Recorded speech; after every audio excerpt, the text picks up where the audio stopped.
Сайн уу? Цагаан зээрийн эмийг нь юу гэдэг юм бол? Мэдгүй. Эм цагаан зээр. Эмигийн шаргачин гэдэг юм болов? Шаргачин. Эмигийн шаргачин гэдэг. Дэлхийд дээрх нийт цагаан зээрийн хэдийн үн Монголд байдаг гэж бодож байна вэ? Сая энэ постноос харсан 98% байдаг.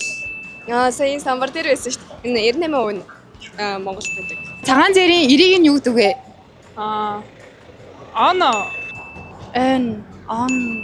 Он шүү дээ. Цагаан зээр Монгол орны аль нутгаар юу н тархацтай байдаг гэж бодож байна?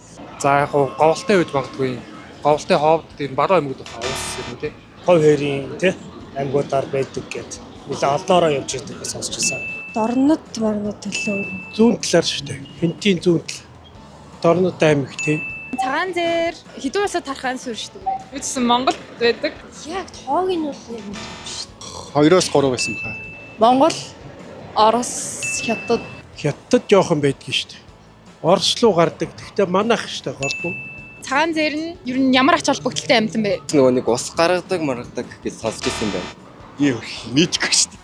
Бэлчээрийг одоо эмчилж өгдөг юм болов уу? Нүүдэлж амьдэрдэг амьтан болохоор дөө нөгөө ургамлын үрийг бас сайн тарааж өгдөг гэдэг юм болов уу? Манай Дэлхийн байгаль хамгаалалт сангаас ингээд жижигхэн гарын бэлэг өгж байгаа. За баярлаа. Баярлаа.